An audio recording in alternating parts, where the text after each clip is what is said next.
Welcome, my friends, to Peace, Love, and Bring a Bat, the podcast that never ends, where we gather our clan and talk about the peace and love in our lives, the difficulties along the journey, and how we rise up from them.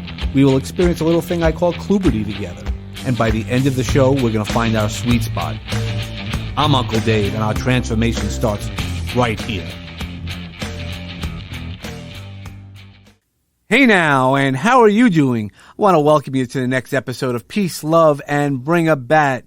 I can't wait to talk about this guest because, one, I want everybody to pay attention. There's going to be so many gems part of this, but also one of the reasons why we're bringing on Lily Wu is because Lily Wu is asking us for a little help. She's a goon for good. She wants to do good, but she also needs good for right now. And this time of year, as well as every time of year, we always should be paying forward kindness. And that's what we're bringing on Lily for a little kindness, hear her amazing stories, just a few touches of stories, and also just to support her as much as she can as what she's going through. So how are you doing today, Lily? I'm doing fine. Thank you. Okay, awesome. And I just want to let everybody know how grateful I am that Lily's on. We had recorded this episode earlier, and due to technical issues, it did not sound as we would love to have the message out there.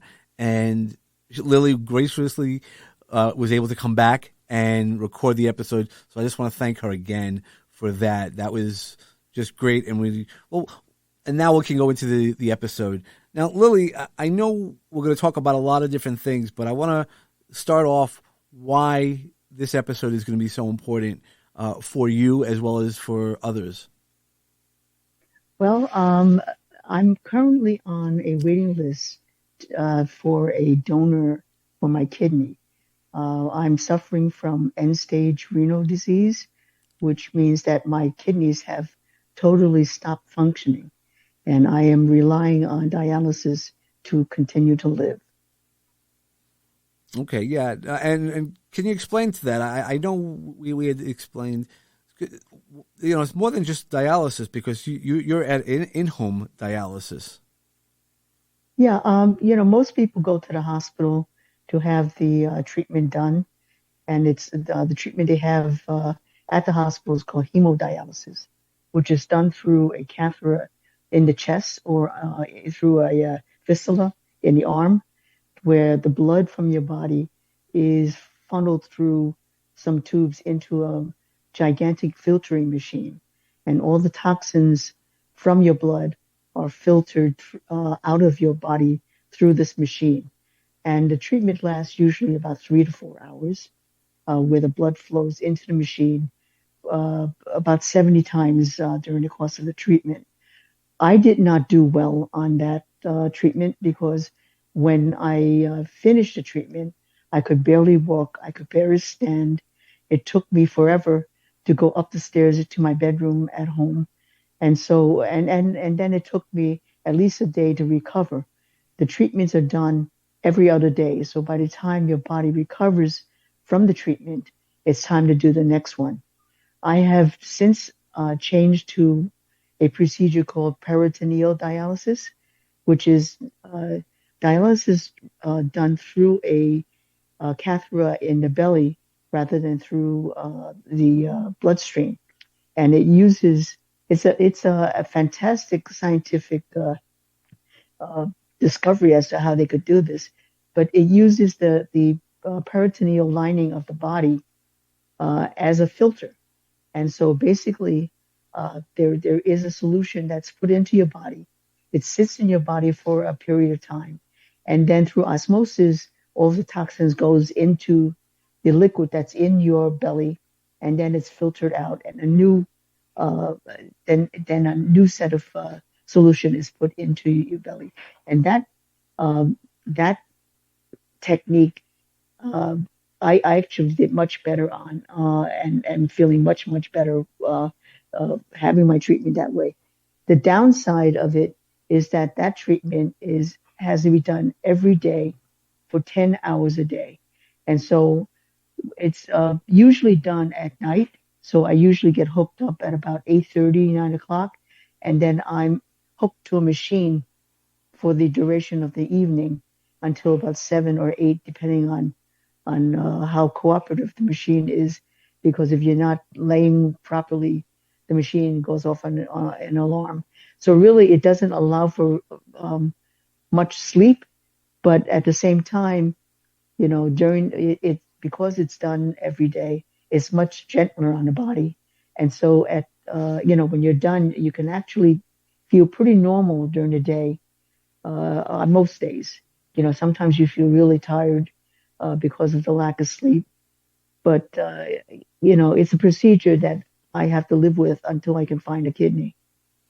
Yeah, wow. I mean, it just sounds incredible. I mean, either procedure sounds really incredible and needed for those who need it. I mean, but 10 hours, and that's if it goes right. Sometimes I know you explained that it could go longer if there's a kink in the machine, if there's a little movement, if you as you're trying to rest yourself. It's not real quality REM sleep that you'd be Right. having. But there is no choice Right, in this. So right. And that's why we want to make sure we wanted to highlight this because and it's not just the kidney. So I want to let everybody also know about Lily, and she's going to say she's not a hero, but we have proof to, to counter that argument. One, she actually was recognized in 2004 by the World Olympics Committee as an everyday hero, and she is a hero. She was a principal for more than 25 years in Lower Manhattan, 3/4 of a mile from Ground Zero. And as she'll tell us in a little while, there was no rules that day. I mean, just that day, living through that as a principal, I know because I have family members who are teachers, and my wife is a principal. So to understand the life of a principal is not easy, but that day alone, I can't imagine what you experienced. well, it nobody can predict what happens. Every day is full of surprises. But that particular day was primary day in New York City. And so, we had a lot of strangers walking in and out of the school, people that would not be entering the building. Also, it was the second full day of kindergarten. And so we were trying to get the little ones acclimated to coming to school and being separated by their parents. And so there's a big buzz when school is starting. My school happens to be a rather large school. We had about 1,100 children, and in Chinatown, where our school is located, it's a very concentrated area where the population is very concentrated, and so and there's very little space for kids basically. And so on that day when the kids were coming in, I was at the front door greeting them, and I was called inside momentarily to speak to a parent.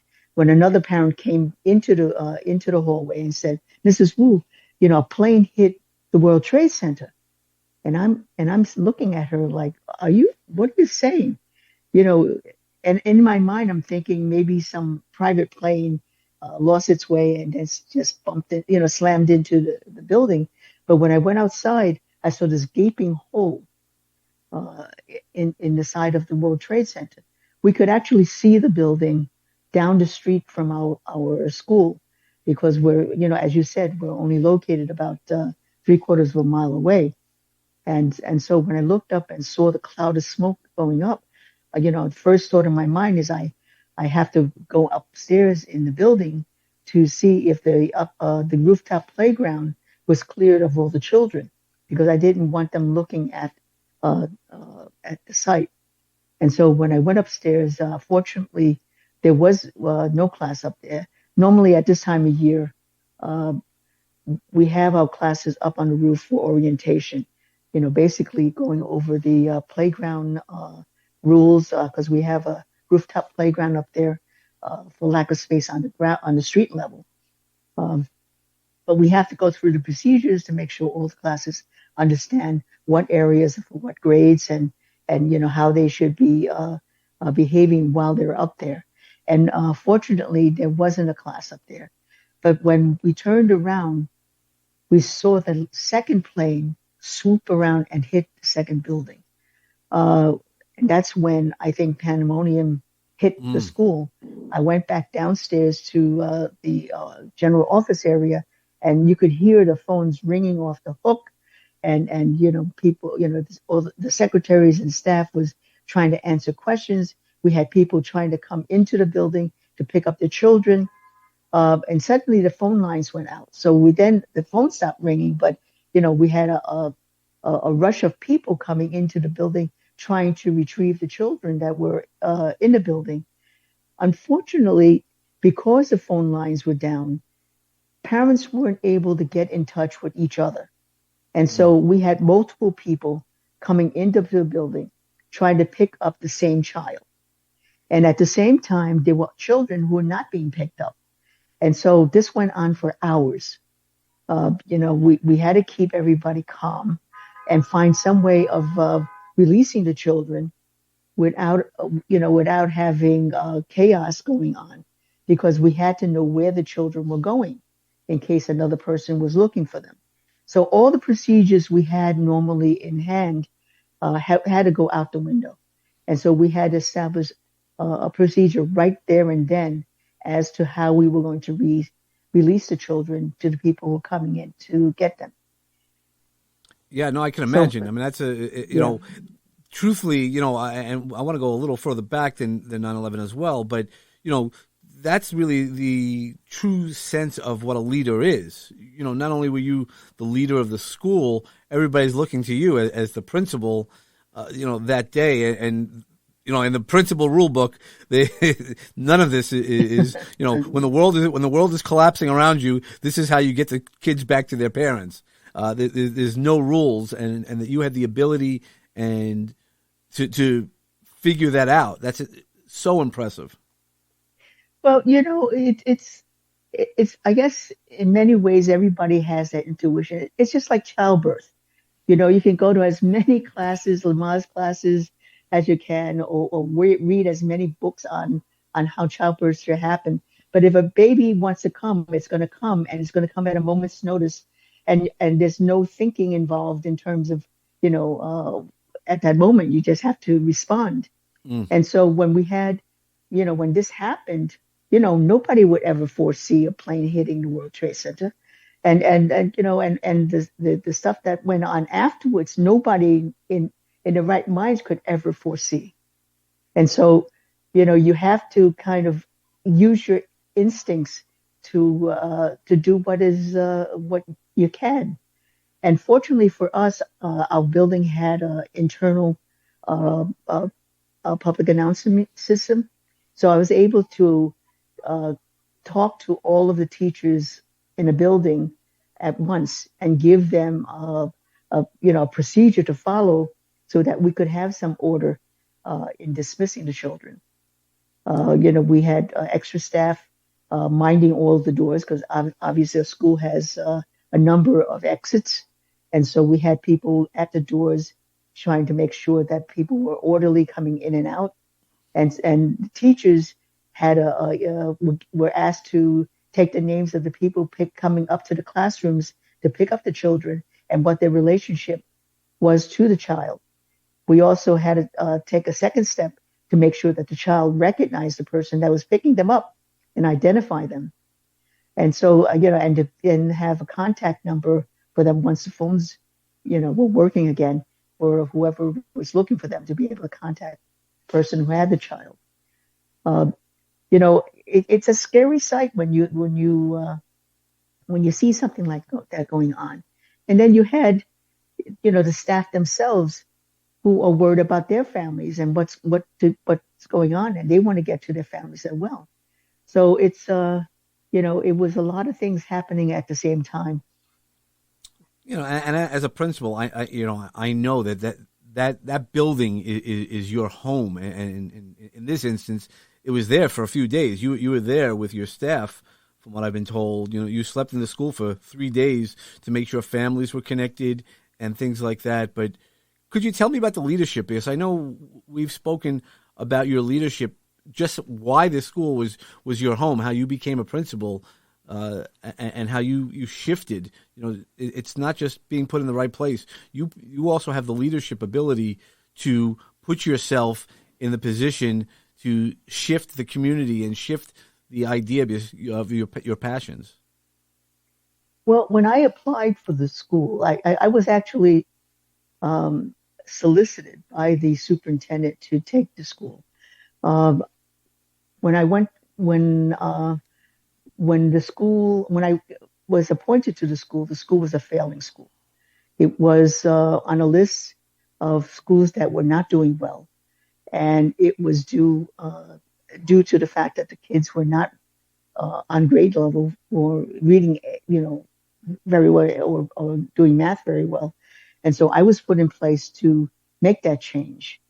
And so, it was a challenge to get the mindset change, but it made it more difficult because I was not the choice of the school, but the choice of the superintendent. So coming in, I had to convince the staff that I was the right person for the job, and that I wasn't there to just go in and turn everything upside down, but it's to really to look at what was best for the children that they serve.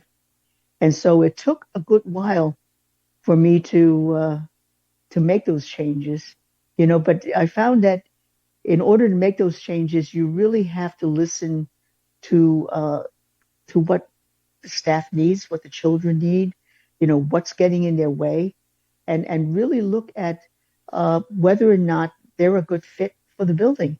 And I found that for the most part, it wasn't that the teachers didn't do their job. I think it was more that they didn't know how to do their job better. Most of them were working very, very hard, but they were sort of spinning the wheels. They didn't get an understanding of what good teaching was, and so we opened the classroom doors and said, maybe we should visit each other's classrooms and learn from the ones who are really succeeding at certain things, and then being able to replicate those things in the classrooms.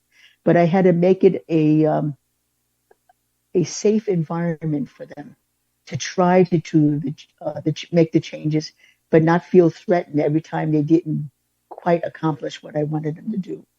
And so we had to spend a lot of time building trust in the building.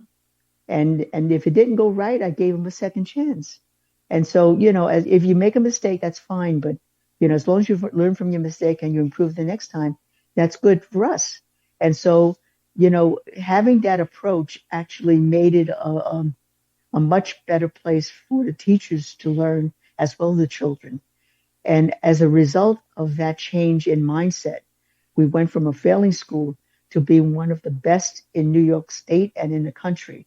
The school has since become a United States Blue Ribbon School. And that's really impressive to make that type of switch, throughout your career. And just to let everybody know, I mean, in 2002, you were the New York State Distinguished Educator. You received the both New York City and New York State Distinguished Educator Awards. You were recognized, like I said, by the World Olympics Committee as an everyday hero. During that, rebuilding of Lower Manhattan, you got to meet President Bush because you were one of the first schools that reopened right afterwards. And, I know a lot of teachers, and teachers really do need the recognition, and principals and administrative staff for the things that they do well. And there's a lot of things they do well. And, that's, impressive how you helped your community because you're still, we're so passionate about the Chinatown community. Well, the 9/11 took all of us by surprise. And, the proximity of our school to Ground Zero was not nearly as close as some of the other schools in the area. Uh, so those schools were so affected that they had to relocate to other buildings in other areas until the cleanup in their area was done.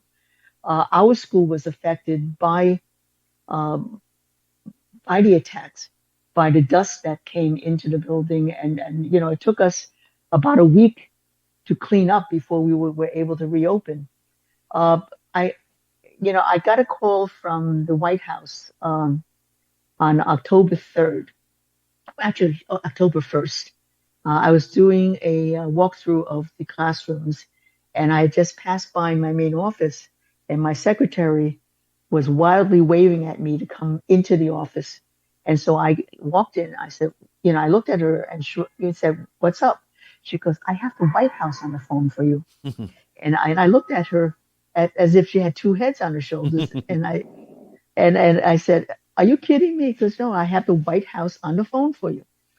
And I got on the phone and I skeptically said, "Hello, who's this?" And they said, "This is the White House advance team." I said, "No, really, who is this?" And they said, "No, this is the White House advance team. President Bush would like to make a visit to a school near Ground Zero to make his announcement to the world about how resilient the United States is. Um, and your school is one of two schools that is on his radar to visit, uh, to make a visit." So I said to them, "So when would this visit be?" And they said, "In 2 days." So I said, 2 days. And they said to me, "Goes, yes, and this is why we're calling you. We plan to send an advance team down to the school to take a look at the building and to make sure everything is safe enough to bring the president in. And so, we wanted to inform you that this is what we're going to do." So I said, okay. So I hung up. Within an hour of that phone call, we had a team of people coming in asking for the blueprints and having a tour of the building with the custodian, and then charting out where the president would be visiting and which teachers were in that corridor. And he couldn't go above the second floor because if he had to evacuate, he couldn't. They didn't want him on an upper floor, Mm. and so and they wanted the social security numbers of the staff that were on the building to have their background checked. So if there was a major uptaking in preparing for this possible visit, uh, and we had two hot phone lines brought in to the Secret Service and to the Pentagon. It was crazy with all this going on, and then the people who were coming in to do all this, they say to me, because you can't tell anybody what's happening. And if you can imagine with all this stuff happening around the building and people walking in and out of places and teachers looking at me like, what's going on? For me not be able to tell them uh, was something else. They also went into the neighborhood to check the rooftops where they would put snipers just in case.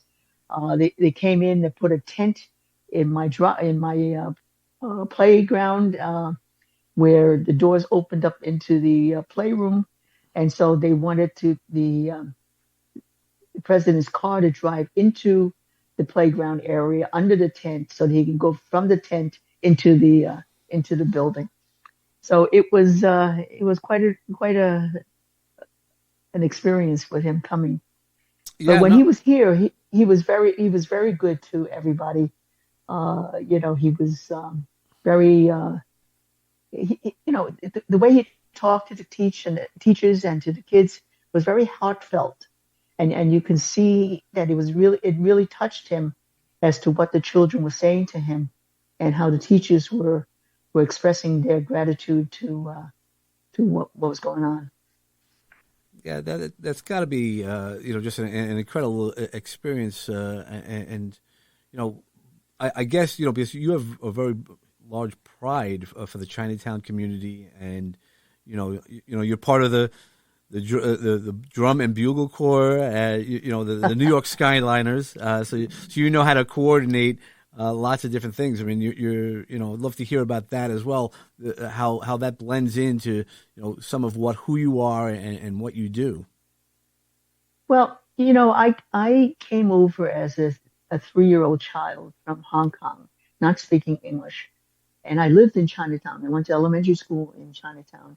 And fortunately, I had wonderful teachers who taught me English well enough for me to make it into specialized programs outside of the area. But my heart had always been in Chinatown.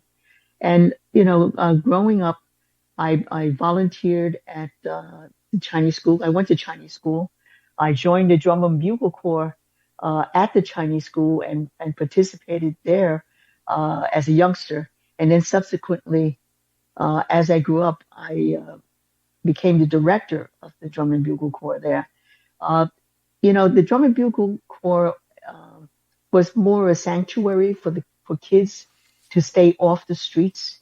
I mean, during the era that I grew up, there were lots of gangs trying to recruit teenagers into the gangs, and life was not pleasant for young people on the street. And so, having the drum and bugle corps was a sanctuary where the kids can come and be safe and make friendships, and where parents trusted uh, an environment where their children could, hang out and make friends and enjoy themselves.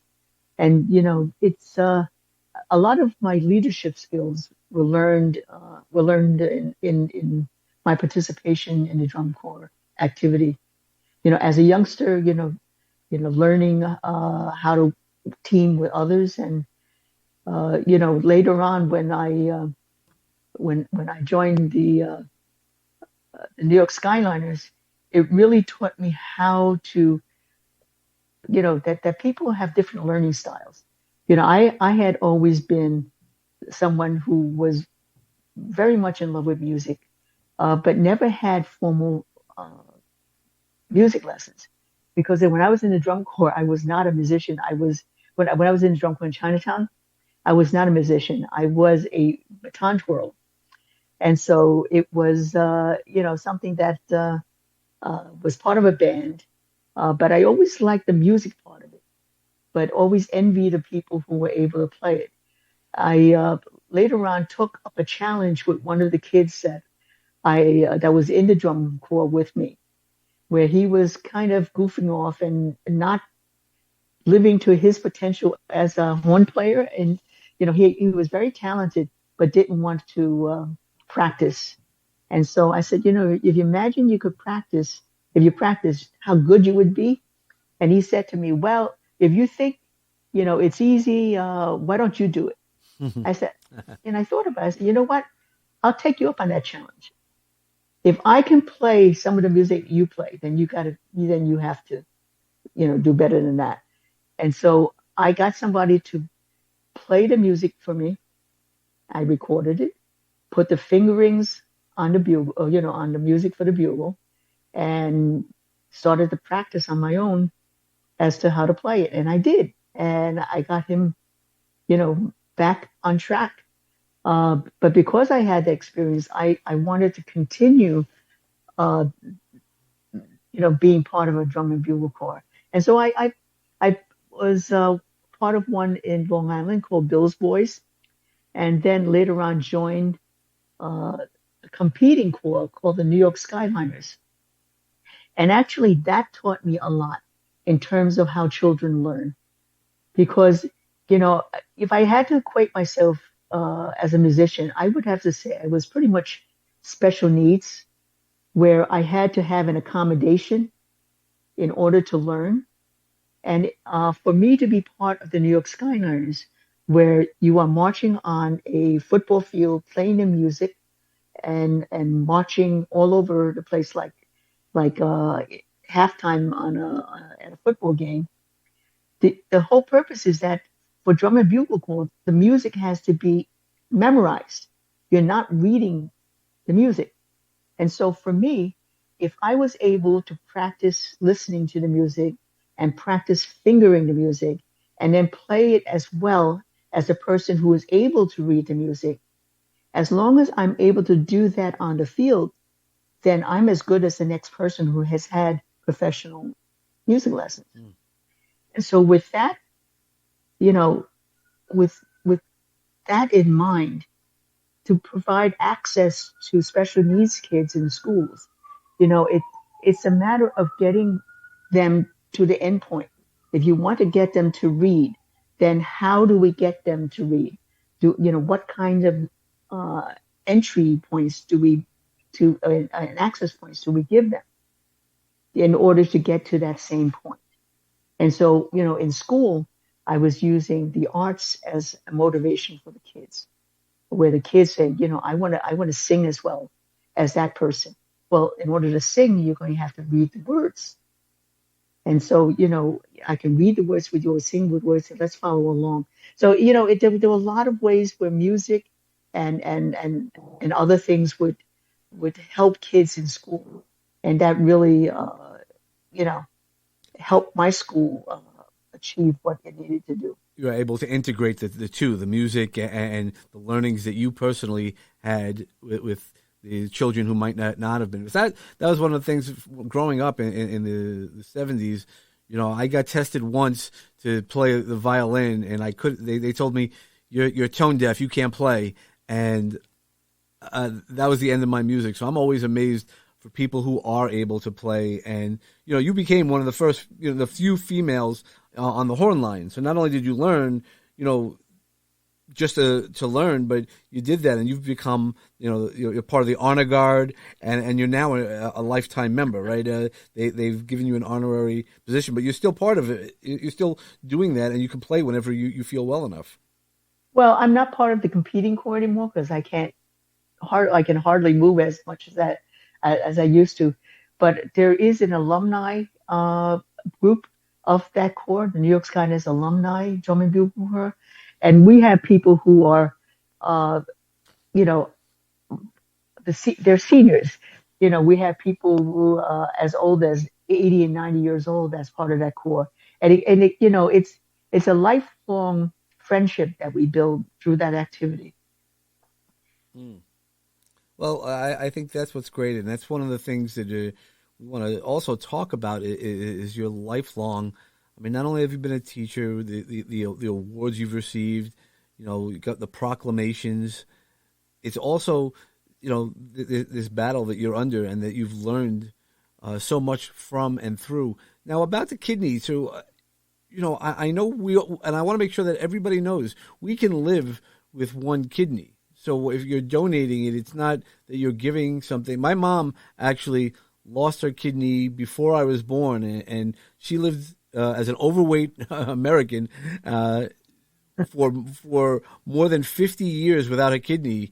And so you can live, you can have children, you can still do all the things that are needed. And I don't know if you want to give us any information to try to assist people to feel a little bit more comfortable in what they need to do.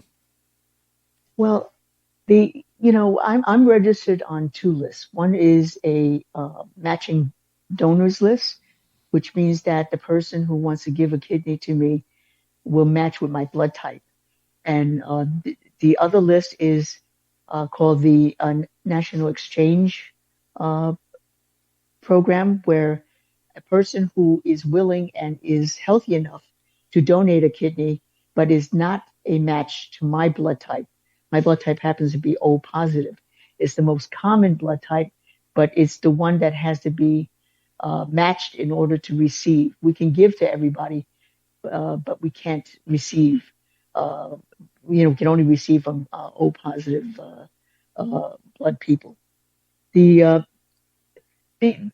way the donation happens is that if you are interested, you can go onto my website that the National Kidney Foundation set up for me.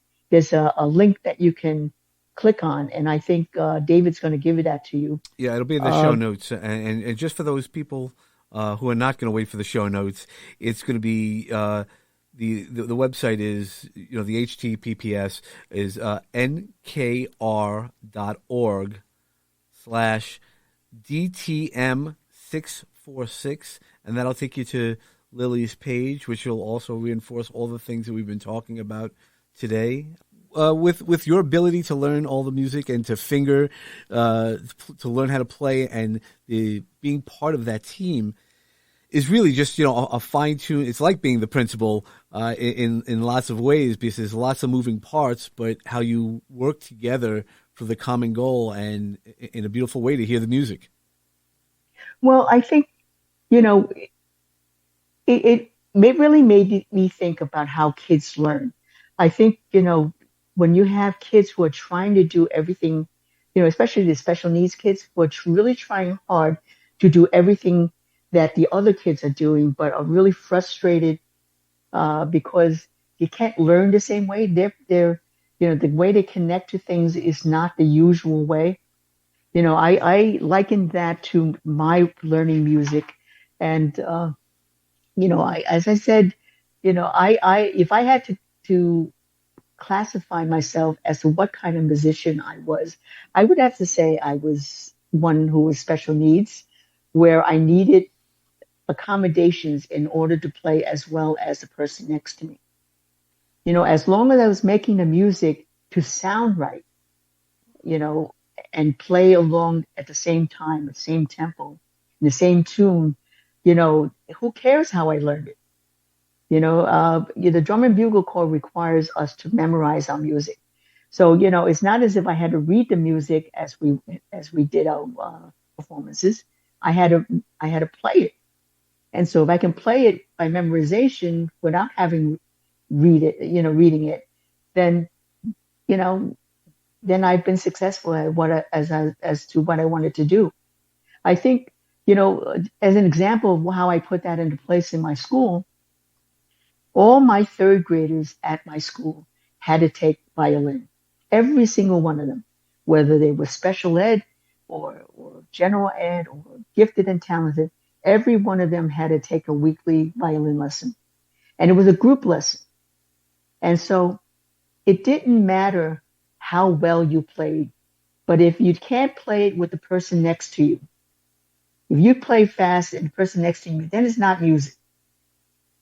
Okay, so it's important that they listen to each other. And so they had to listen to the ones who played quickly had to slow down. The ones who couldn't play it as fast had to try to speed it up. And at some point it meshed all together and it sounded like music. It also helped the kids learn to say, to help each other. I'll show you how to finger it if you show me how to do math. The Mm. special ed kids were better many of the special ed kids were much better in music and dance than the smart kids in the class. And so, there was an exchange which was never, I never saw before, where kids were helping each other learn their parts, during recess time. And then in class, they were helping each other with their work. And it made a much more cohesive classroom. And so all the lessons that were learned in the music classes, were able to be transferred to the classroom. And in terms of speaking, we had a lot of English as a second language kids. The opportunity to learn songs and um, to perform in dance where they had to listen to instructions. It helped them with all the skills they needed to learn English better. And so, as a result of that, we had a kid, like I said, the school was once a failing school with about 65% of the kids not being able to speak English and graduating as such to a school that maintained the same demographics coming in the building, but graduating about 70% of the children making it into the specialized programs in middle school. And so, there was a lot of transformation in children during the 6 years they were in the school. And it it it really has made me feel very warm inside because I've always felt that the schools in Chinatown always play second fiddle to the other schools in our district. We're in District 2 where we're considered the silk stocking district. And a lot of the schools uptown um, are well-to-do schools with with parents with money, Uh, Chinatown parents are low income families. And so being able to give them a school where the kids can learn and exit on a level playing ground, and then being able to make it into the better schools and programs in the city. Uh, I think that schools in Chinatown have improved drastically, over the years, where we feel that we've done the neighborhood justice Mm. in giving them, uh, you know, great schools to attend. That's awesome. You're leaving that impact because, as you said, the school was not well rated, and the way you left it as a blue rated school, blue ribbon school nationwide, really says something about your ability to lead, and and that's why we want to help you. We want to help everybody, and as you had mentioned earlier, if you're able to donate, a swap would be the optimal. But if not, you still could donate, and then that. Can you explain to us about how that puts you higher on the list? That if you were able to get somebody to donate. Well, the National Exchange Program is where if you are willing to donate a kidney and you are not a match to me, you can donate through the exchange program to a person who is a match to you. And that would then guarantee that I would get a kidney that matches me within 6 months. And should anything happen to you, the donor of that kidney, you will be put on a priority list if your existing kidney should fail. And Mm. so it's a win-win proposition for donors. And they try to do the best to make it as painless as possible. You know, uh, Essentially, I think all of the medical expenses are covered by health insurance. Um, and so you don't have to worry about that. And I think I heard that from some of the donors that potential donors that I had is that employers will give you leave time, uh, to give a kidney, because I think there's a fund that helps subsidize people's salaries as a result. Mm. All right, so what we're going to ask is that everybody look into it. If you're interested to give, a kidney, you're saving your souls. And I know I have a friend in London who did that. Who again, a complete stranger. So it's not always our family that we're going to do that to. It's really an honor to do that. And there's a saying, if you save one man, it's a Talmud saying, if you save one man, you save the world. If you save one person, and you really change the world. And Lily is one of those people who really, has been principal of the year. She's really stood up for children and changed her community. This is not somebody who, it's just circumstances that have come along that have brought her to where she's at. Is there any final messages, or what I call, we're walking our magic garden? Is there any final seeds you'd like to plant with us that can grow? Well, I am still involved with the Con Fellows program, which is a professional development program for distinguished principals across the country. And so, we always felt that, you know, there are so many things that we want to do in improving the educational experience for children across the country, that I would like to continue that work. And so, this is something that really, I don't know if you know about the Fellows program. Do you? I do not. Why don't you share that with us, please?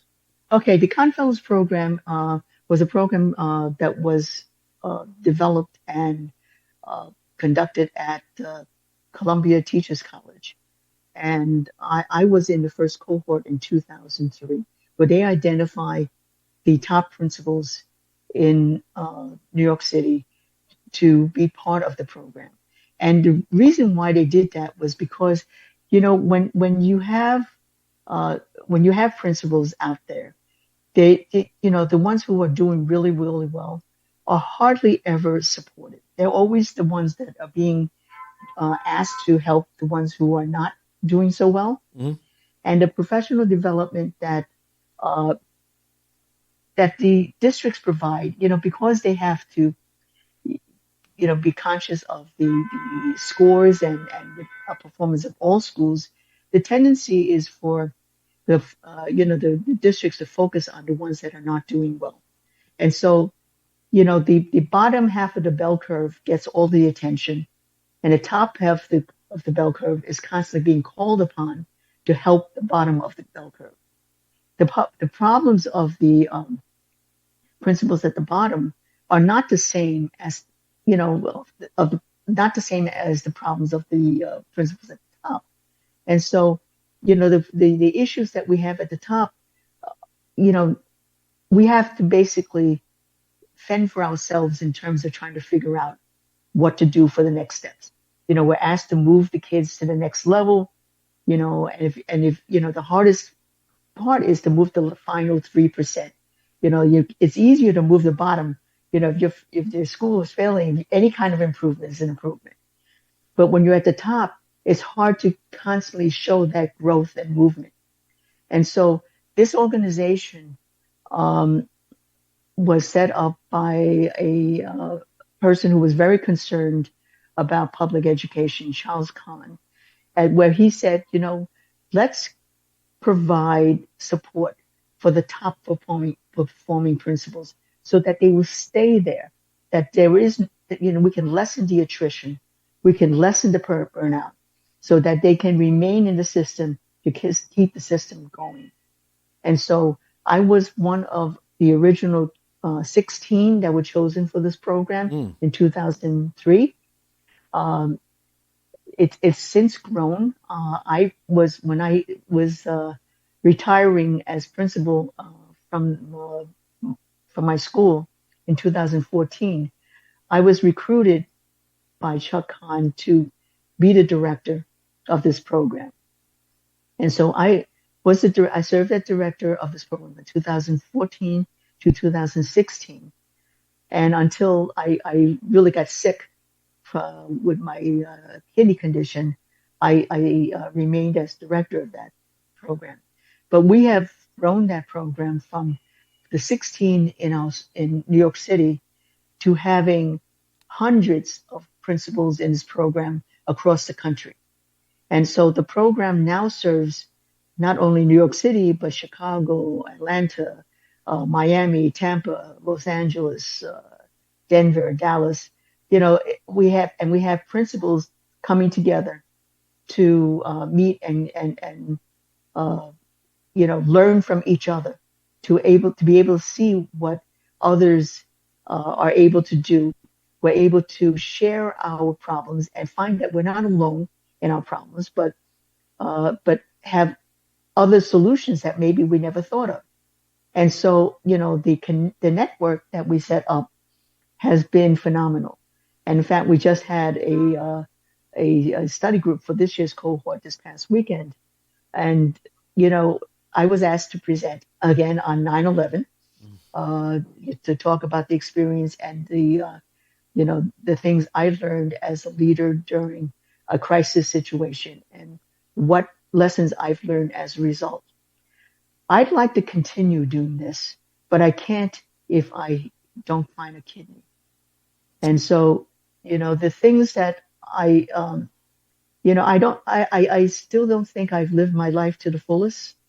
And I'd like to continue that if I can get a kidney. I think one of the things that, you once asked me, what things would, what was that expression I would use, a catchphrase. Um, I think when I think about it, in order to be a leader, you have, if you're not, you can't be a leader if there are no people following you. Mm. And so you have to look at those skills that would make you the Pied Piper and make you the person that people want to follow and want to listen to. And so I think it's necessary for the leader to be a good listener, the leader to be empathetic, and to understand what makes people move and people work and tick, and put all those together and make everybody's life a lot better. I think that's the perfect way to end it because it speaks to us on so many different levels. Not only just the leadership piece, but also in terms of your piece is we need to help each other out. We need to show up in each other's lives, and by making that impact as teachers, principals, administrators do, but also as just community members, showing up in each other's lives and really just being there to grow that bigger community. It starts with you.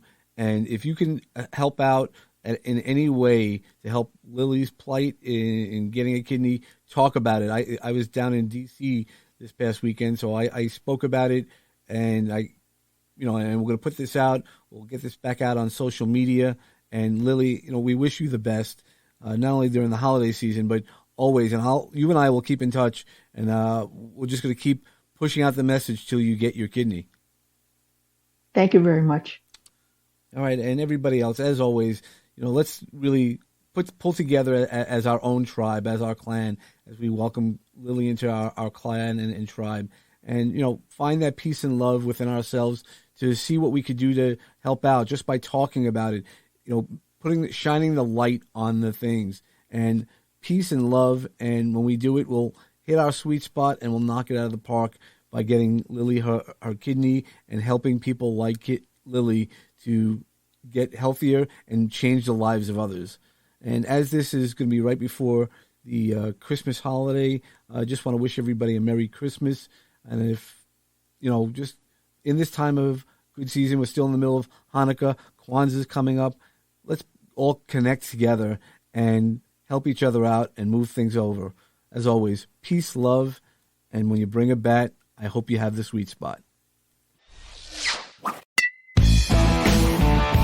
I'm really glad that you're enjoying our show. Peace, Love, and Bring a Bat is brought to you by Launchpad 516 Studios.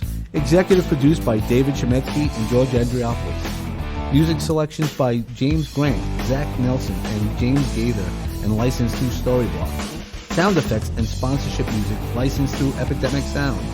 Peace, Love, and Bring a Bat is hosted with Podbean. Subscribe to our show wherever podcasts are available. And don't forget to leave us a 5-star review on Apple Podcasts and share with all of your friends. Follow us on Facebook at Peace, Love, and Bring a Bat. Follow me, Uncle Dave Chemetsky, on Facebook, Instagram, LinkedIn, and Clubhouse. You can find all those links and more info at davidchemetsky.com. For show ideas, feedback, guest inquiries, or just a chat, reach out to me at peacelovebringabat@gmail.com. For sponsorship and media inquiries, reach out to peacelovebringabat at lp516.com. Make sure to follow all the great podcasts produced by Launchpad 516 Studios. Today's journey has come to a close, my friends. I hope the seeds of peace and love continue to grow for each one of you. Remember that peace and love surrounds you and will assist you to rise again. But don't forget to bring a bat for what you believe in. Namaste.